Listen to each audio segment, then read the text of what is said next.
downfall of every civilization is caused by the weak morals of those who live in and by it. False knowledge or misuse of knowledge generally accompanies weakened morals. An unbalanced relation between knowledge and ethics brings about a critical stage which, if not promptly attended to, results in death. Historical examples, the Roman Empire for one, will occur to any reader. War plays a part in the destruction and the reconstruction of civilizations. From the days of the Mahabharata down to our own times, we come upon the phenomena of unbalance between mental capacity and moral responsibility, competition leading to war and wars, then destruction. The destruction of the entire Kshatriya class took place on Kurukshetra, an event which has a lesson for us all who are witnessing the sinking of European civilization. Only a few in every century perceive the necessity of maintaining in their own lives the balance between knowledge and love, between head and heart.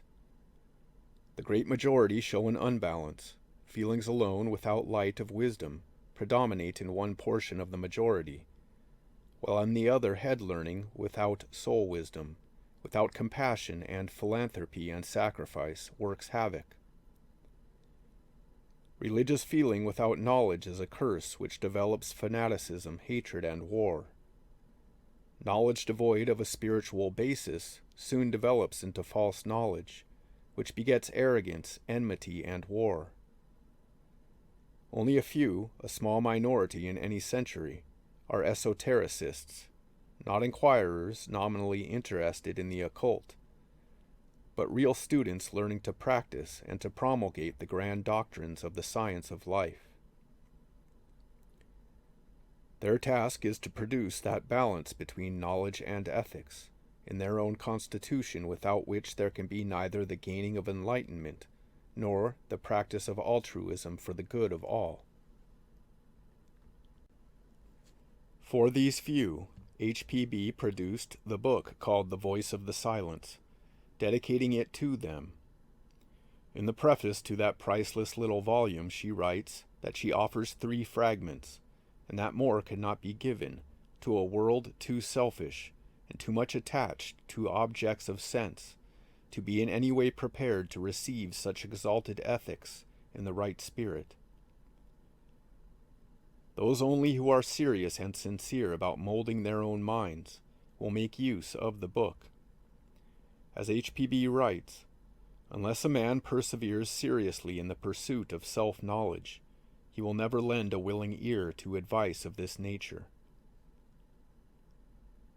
Esoteric philosophy has always taught the art of all-round development, a healthy mind in a healthy body.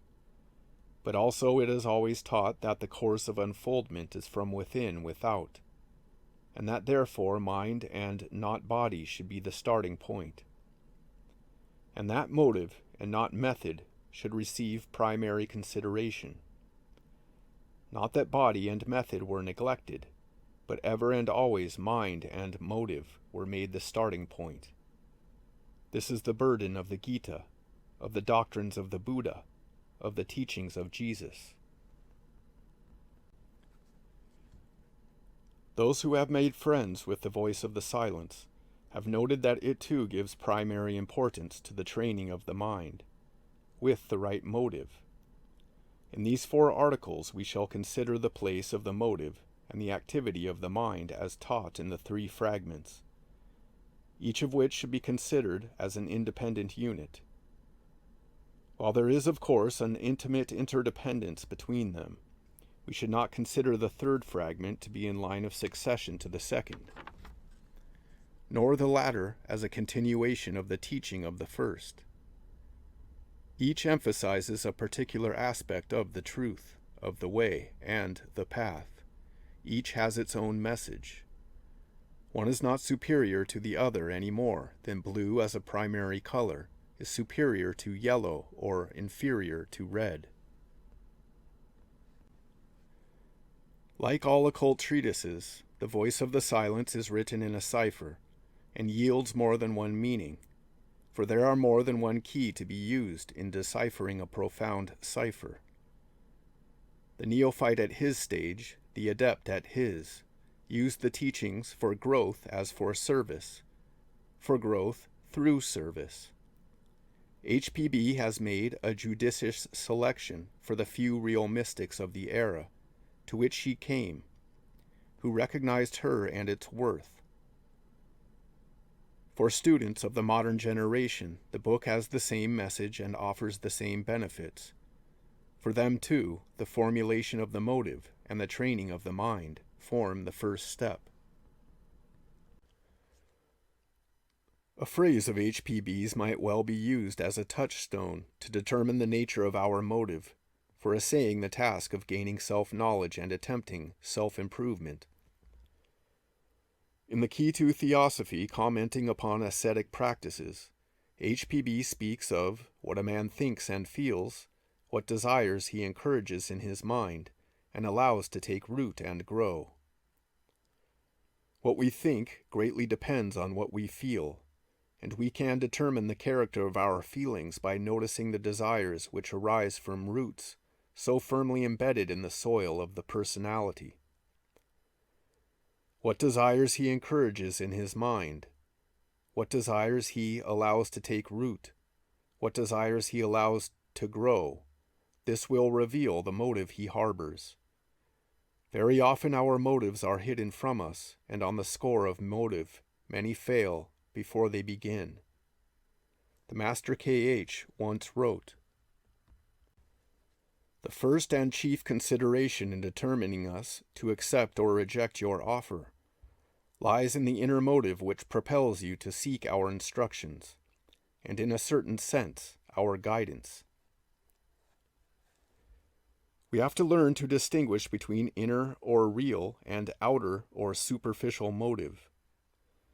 Again, the same master points out that our Eastern ideas about motives and truthfulness and honesty differ considerably from your ideas in the West. In India, most of the educated have Western minds, to be more precise, Eurasian minds, and they suffer from the same limitations as Western-born men and women. The Eastern idea of motive is a profound one, and in ascertaining our motive we must take time and have to be careful, judicious, alert, and attentive. While it is true that motive is everything, we must never overlook the clear teaching of history that good motive without knowledge makes sorry work sometimes.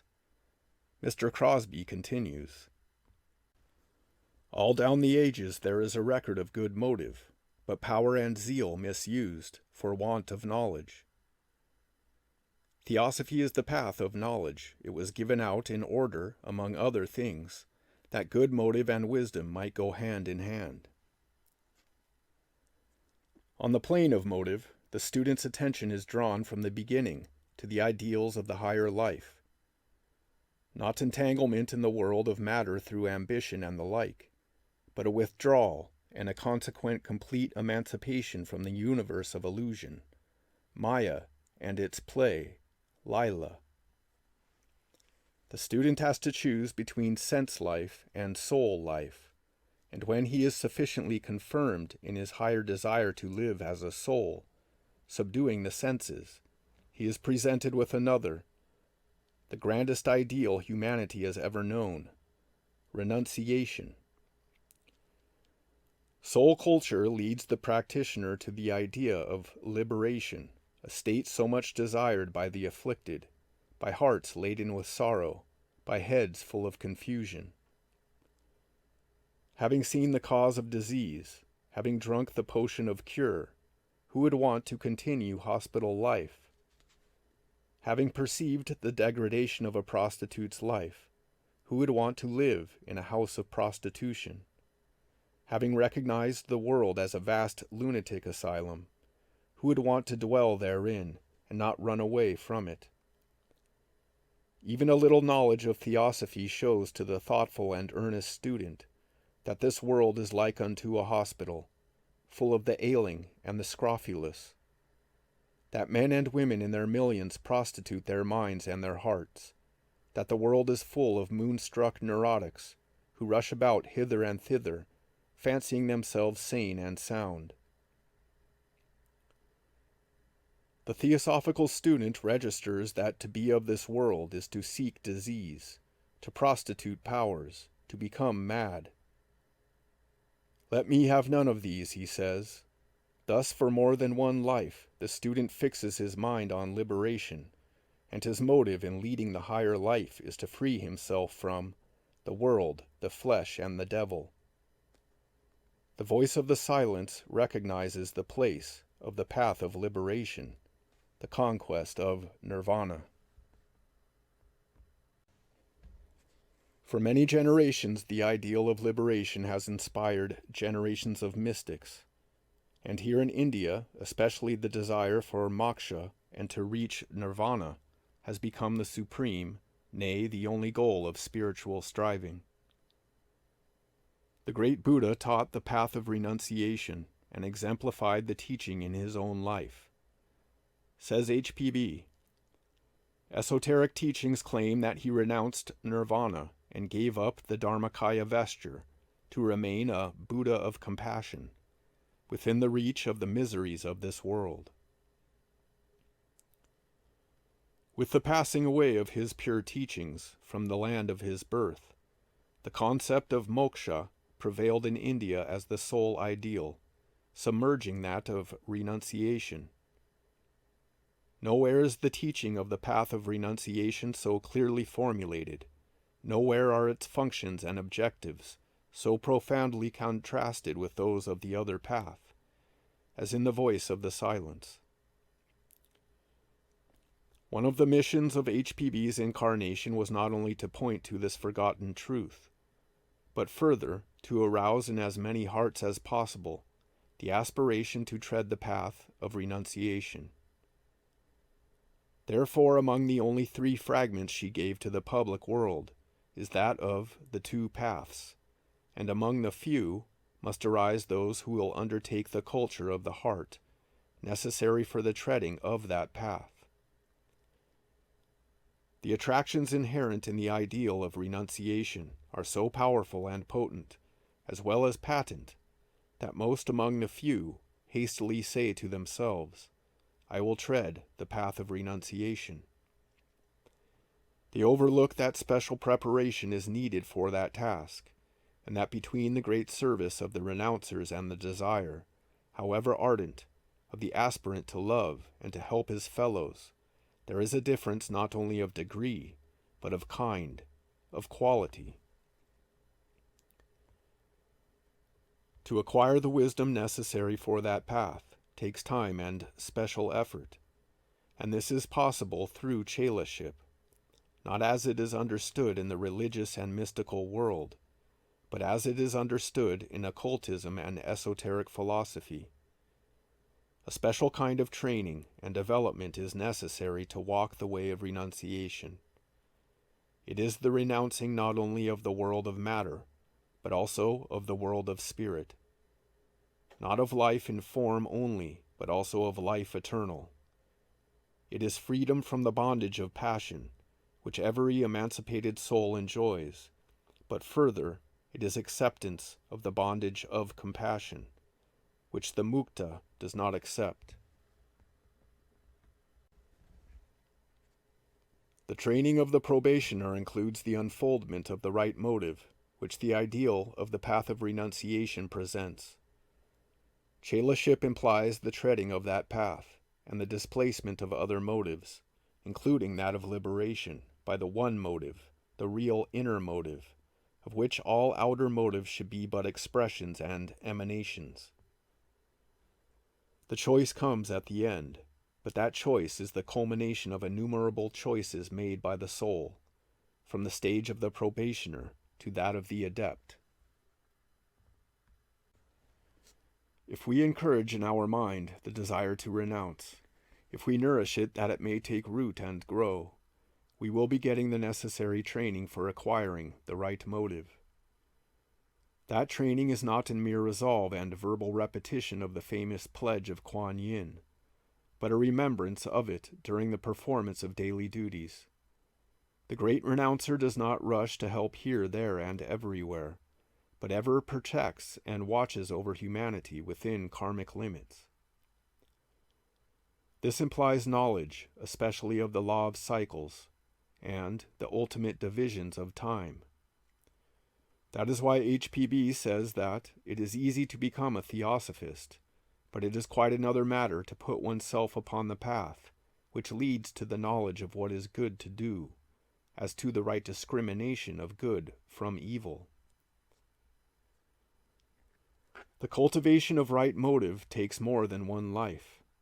The control of the wandering mind is a necessity universally recognized, but how many think of the wandering heart?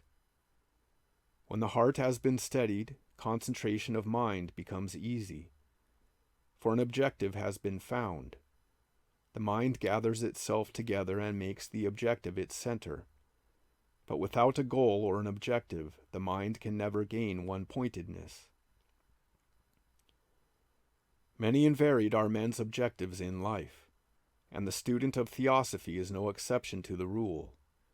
If he determines his objective to be neither the bliss of nirvana, nor the developing of cities, high or low, nor achieving success in this or that sphere, but letting everything go to tread the path of renunciation, disciplining himself for the life of spiritual service of orphan humanity, then he has found the correct objective, the right motive, essential for the life of chelaship.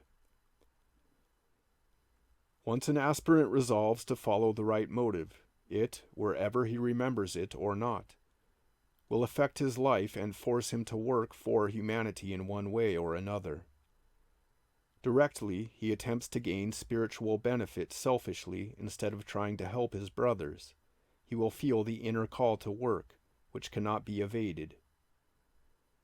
For the great choice, his time will come, but its coming will be hastened as he remains faithful to the great choice of his present incarnation, to endeavor to make theosophy a living power in his life.